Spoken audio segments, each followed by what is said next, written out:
Well, welcome back everybody. I've been cleaning on this block and the crank is over on the workbench.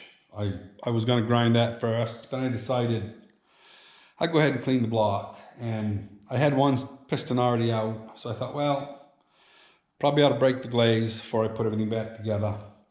And you know, funny how things work. I'll show you what I found. This tractor had a failure without anybody knowing it. So the other side shows a little bit of tightness, but on the thrust side it was pretty tight. Now all the rest of them look pretty darn good. I'd run that, you know, there's nothing wrong with that. But that was the first one I took out. Next one, as far as I'm concerned, just like new. So we had that one tight hole. And this one here is pretty good. You can see it looked a little tight in spots, but didn't gouge any, didn't score anything. So what we got going on is the fact that my father never would put antifreeze in this. The block is rusted in between the sleeve and the block. Now, whether or not the metal that swelled is from which piece, I don't know. But I don't know if you can see this or if I can get it to show it. But you can almost see a ridge down there, about an inch down. You can see that bulge like that sticks out. Well, that's from the rust in behind here. So I've got this old, this is a reducer that goes on a big lathe. I'm just going to stick that down there like that, watch my fingers.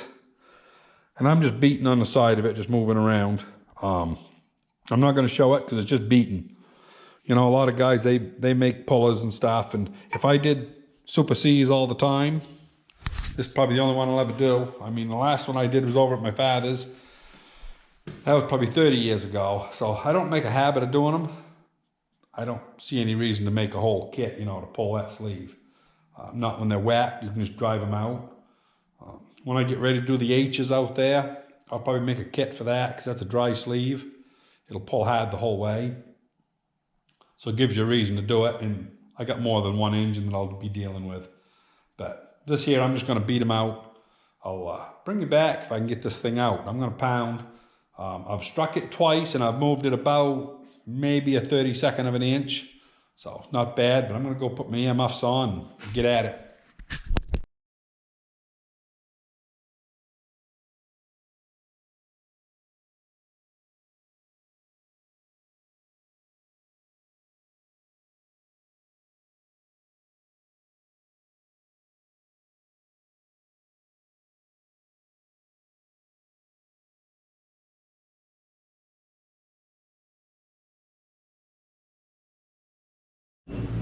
Yeah, we got them all driven down. I already took that one out, but now they should just wiggle right out.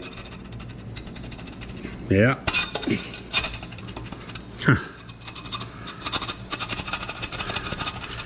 They got a little rust on them. Come on.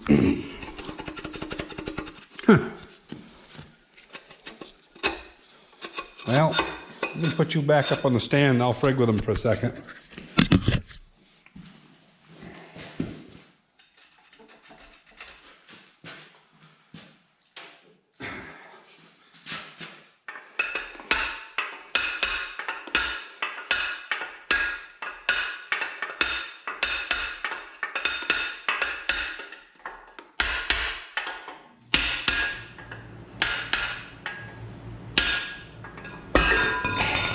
One came out.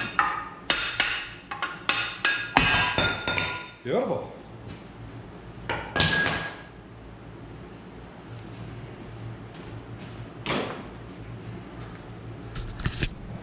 There. Nothing to it. Just beat them out. Yeah, there's a bunch of spooge in here. You know. This is all the stuff you get. Of course, you get some of it even with antifreeze, but, you know, I'm a firm believer in keeping good antifreeze and stuff instead of water. But that was one of my father's beliefs. He didn't want to put antifreeze in it for some reason. I always said, well, if you get a sleeve leak or if you get a head gasket leak, you know, that stuff will ruin your motor. And, well, the whole thing is you're supposed to take care of it so it don't get them leaks. But anyway, it bit us in the ass this time because it rusted behind the sleeves. That's what caused that tight spot. You could actually feel it when you ran your hand up and down the cylinder. And like I say, I never realized it was there. The tractor never offered to seize up or anything. Probably if we'd have been, you know, right out really working it, it might have. I don't know if it would have expanded the piston enough that it would have frigged out, but maybe the other three would have just kept scoring the skirt and making it smaller, because it's about 1.5 2 thousandths undersize from lack of clearance. Kind of swedged her in a little. But anyway, now it's just a cleaning deal. Yeah, I'll pull that up, show you what it looks like from the other side. A lot of sanding by hand. Yeah.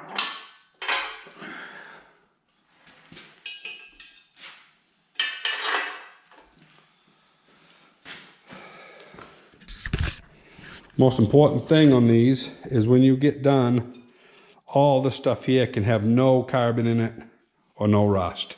It's got to be clean. So you can spend, you know, 10 minutes on a hole pretty easy.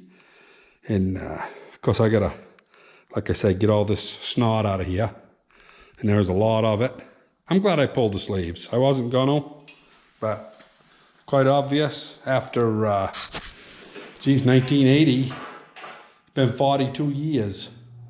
Yeah, just about 42 years this winter that this was done. So, I don't know. Maybe it's not that much sludge in the damn thing. Maybe it just needed to be gone through. So anyway, that's all this video is going to be. It's going to be a short one. We got the sleeves out. You saw what happened. And now it's more cleaning. So, I'm going to do that off camera. And when I get something else interesting, I'll let you know. Hope you're all keeping safe, and I hope you all had a great Thanksgiving, and we'll see you on the next one.